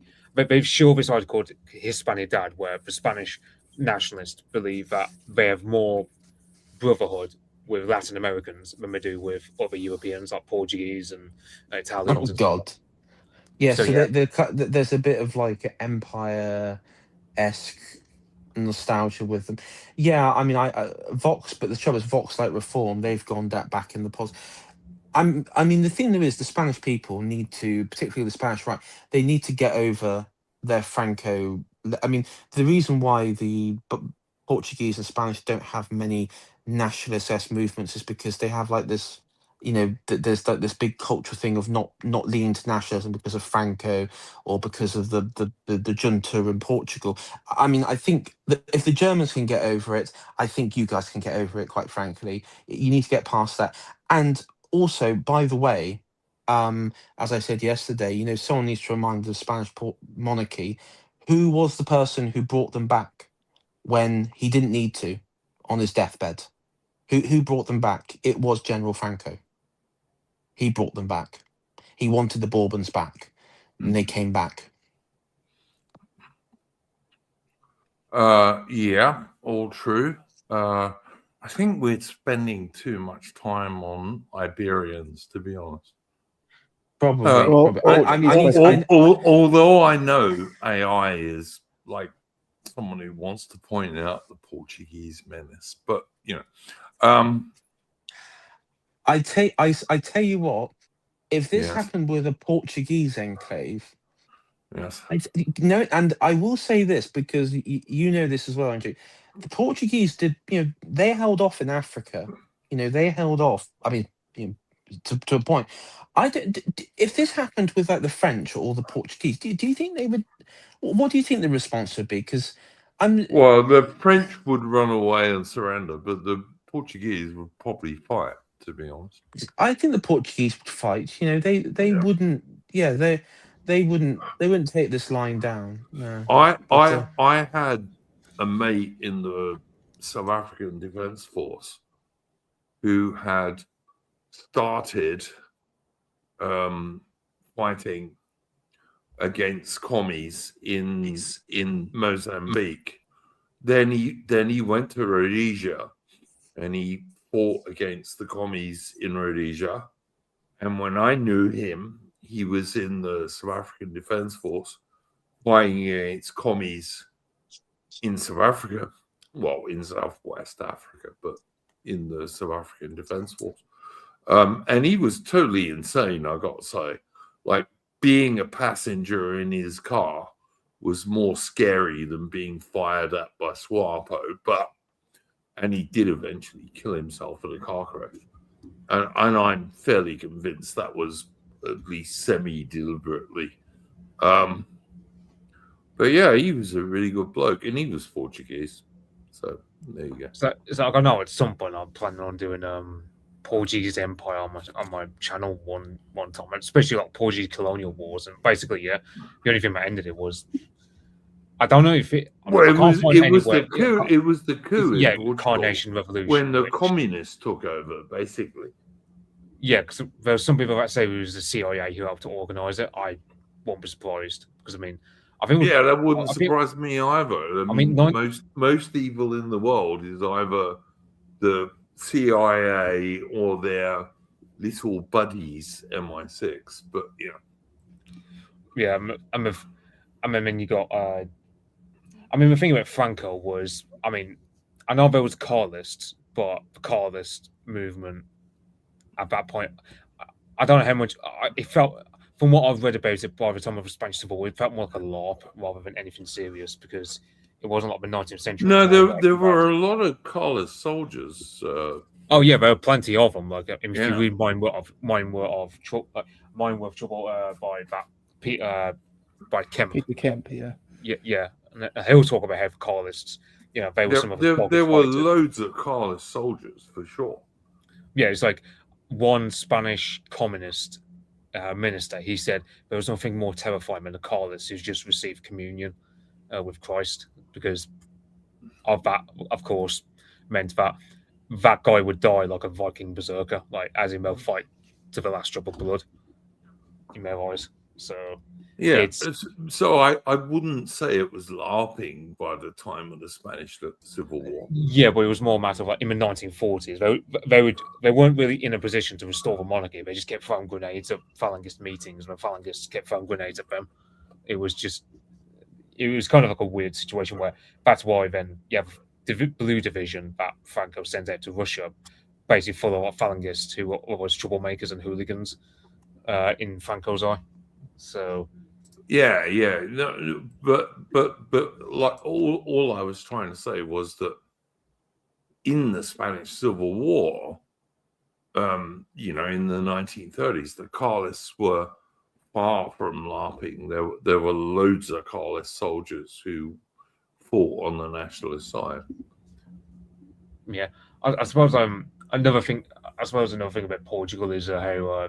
If you look up the early days of empire, I mean, there's a book by Roger Crowther, and I'll be the Britannia's read it, about Portugal's empire when they expanded to India.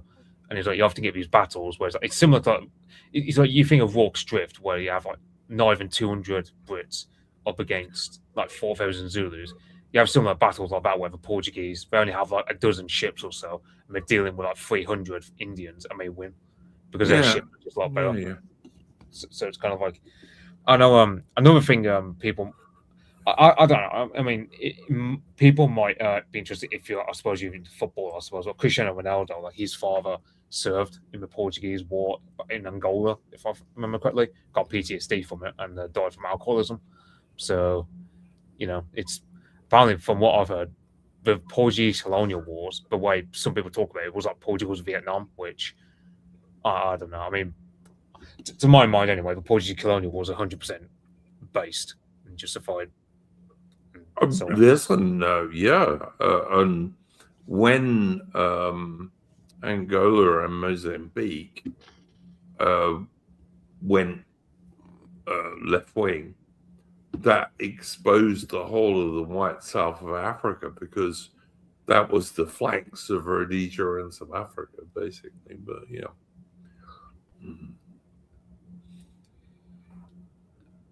yeah. Britain had betrayed those places years before that, like, you know. Yeah, So.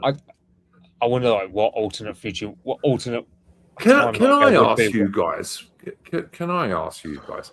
A bloke on who I know on X said earlier this week to me that he would sell or give away every single British overseas territory now, like every one, Gibraltar, Cyprus, the Falkland Islands. He'd give them all away. And I just said to him, I couldn't disagree with you more, because I wouldn't I'd go to war over any British overseas territory, frankly. But what do you guys think about that?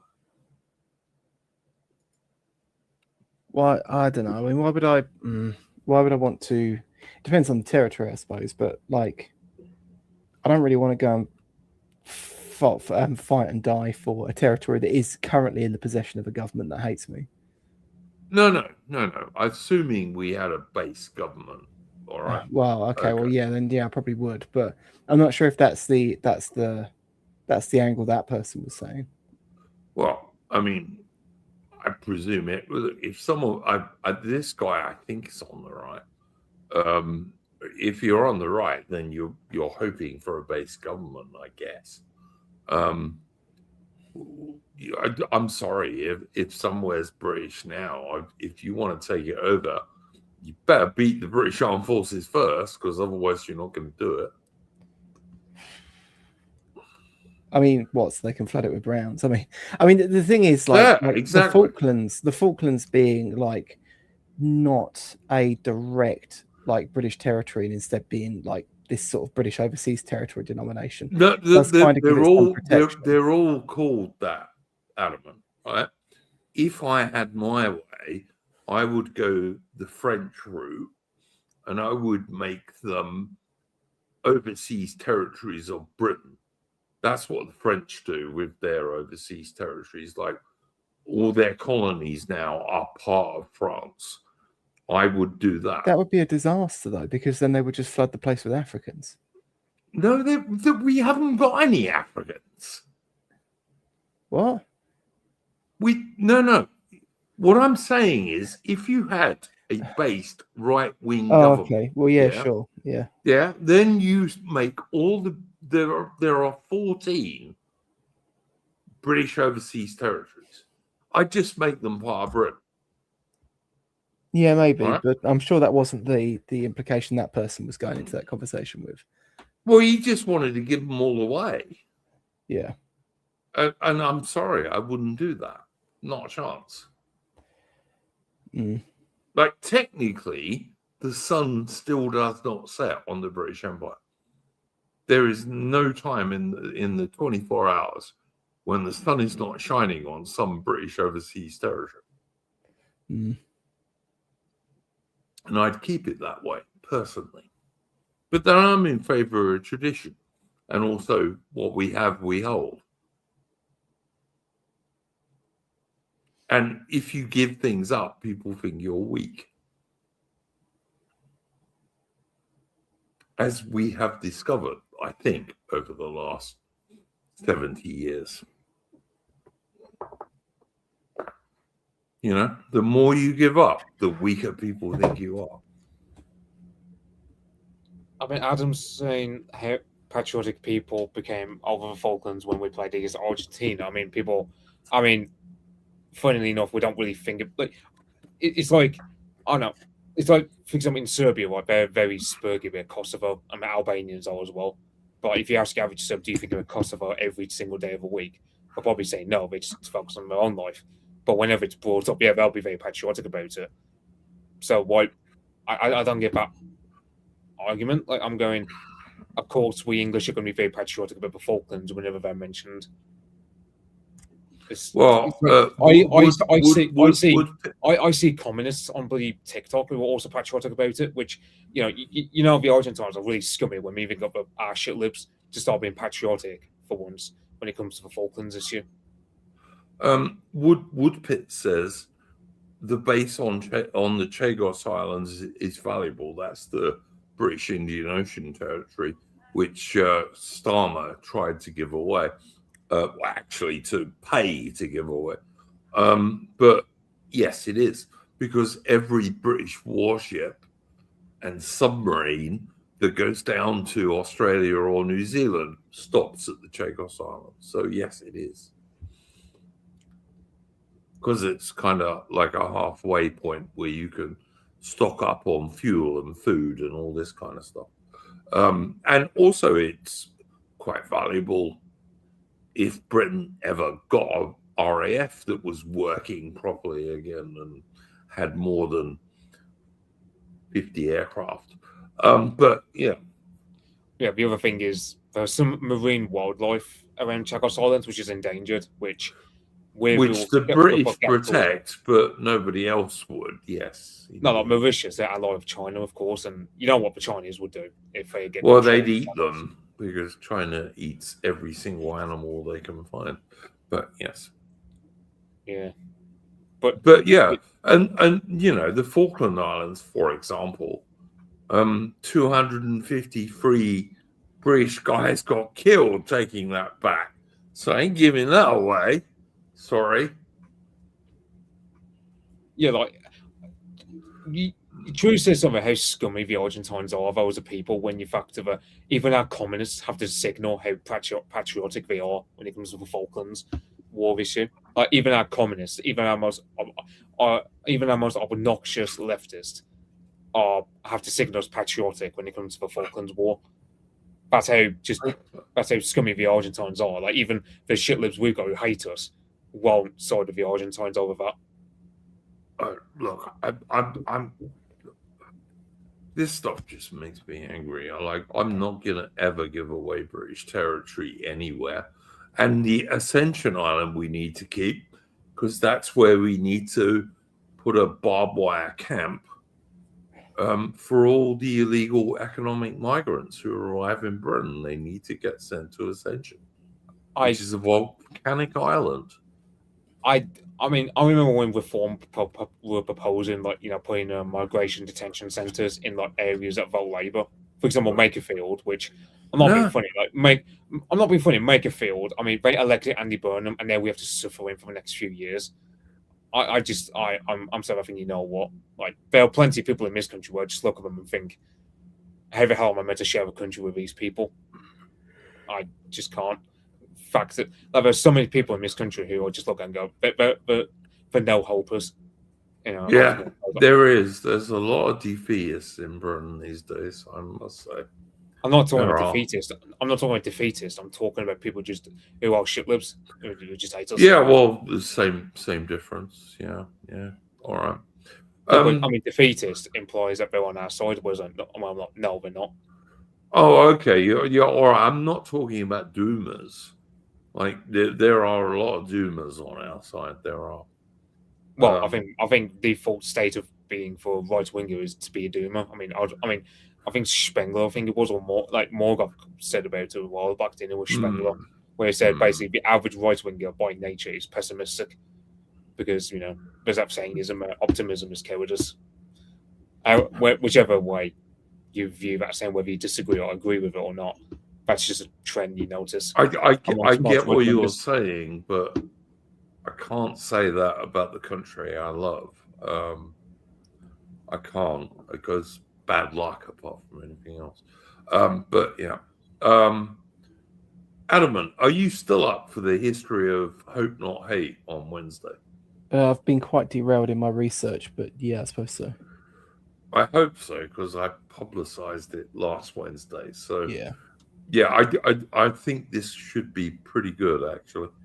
A history of Hope Not Hate, and anyone who's not British, what would you say the nearest thing to Hope Not Hate was in America, Adamant? Probably SPLC. Yeah, something like that. Yeah. It's a vile anti-British organization which has It's not as developed as the SPLC, thankfully. It's not as rich as them. No. Like a lot of people, like AA used to do this a lot as well. Like a lot of people are always like, well, the British state is particularly is worse than the American government because it's like particularly good at putting dissidents away. Like to be honest, when you look into stuff like Hope Not Hate, you realize they're actually quite amateurish compared to like some of the operations in America. Yeah. But they don't have quite as much Mossad money. They don't have as much history as like the Fabian Society, which you did a stream on with Aaron Hook, I did quite a while back, which is worth people going back and checking out. But it kind of ties into the Fabian Society in sort of interesting ways at points. But yeah, I was hoping that this was the year we'd see the back of Hope Not Hate, but no. It's also true, I think, that this scumbag Burnham, who is supposedly the British Prime Minister, at least 2 or 3 Hope Not Hate people are in his government. Yeah. So it's a vile organization. It's not just the government, of course, though, as well. The National Lottery Fund gave them a huge amount of money recently. I wonder why. Yeah. I wonder why. And they've doxed people like Morgoth, for example. Yeah. They sent people posing as journalists to go and find where he lived and all this kind of stuff. They're a vile organization. So I'm quite looking forward to this stream, and I think it should be pretty good. So we'll be doing that on Wednesday. Yeah. Anything else anyone wants to bring up? I actually wanted to do a bit on the nudge unit, but it's getting really late now, so you leave that for next week. Bring it up, Alman, and then you can. I'll save it for next week. We'll go into it then. All right, mate. All right. Okay. So join us on Wednesday. We're going to do the history of Hope Not Hate, which is one of the most vile organizations in Britain. And also, by the way, used to have a big page on Anne Widdecombe, the little old lady of 78, who was hit over the head 28 times, I think, by a leftist who followed Hope Not Hate. Funny that, isn't it? But then, of course, they removed that page from their website. Strange to say. After she was dead, of course. So, go check that out, guys. In the meantime, please, Mitch, do you want to plug your channel, mate? I mean, it's Mitch History Channel. I was meant to do a stream back on Friday night about Pacific War, naval aviation, but I forgot. So I might do it next Friday, or I might do it because I was planning on doing a stream about Stasi at some point. I mean, I need to message AI about doing East Germany because I know he's interested in doing that. So that would be interesting. Yeah. Yeah, I mean, in probably September time, I'll probably do some stuff about the Portuguese Empire. Like, I mean, I know people don't really know too much about the Portuguese colonial wars, which people know about Rhodesia, but we don't know too much about Portugal. But Yeah, people know about true. South Africa and Rhodesia. True. All right, guys. Thank you to my guests, Adam and Mitch, and also AI. And AI had to go off because he was walking his dog, which is what good British dudes do. They go take their dog for a walk when they need one. Not cruel to animals, British people on the whole. So, yeah, all right. Very depressing stream, guys, but then aren't they all, I guess? Well, we're These Britain, days. so what do you expect? Yeah, we live in depressing times, Mitch, is the truth. Like, not much is going right for our side at the moment. People across the Atlantic at one stage thought that Trump was the great white hope, and Trump has just fallen into the same old Zionist track as every other US president for many years. So, yeah. But anyway, on Wednesday, come and join us. We'll do the history of Hope Not Hate, one of the most vile organizations in British history. And we'll be back next Saturday with another one of these streams when hopefully we'll have something good to report. I mean, I don't know. Maybe some senior Labour person will have had a bad accident or something. Who knows? We never know. Take care. And in the meantime, never let the bastards grind you down. Good night, everyone.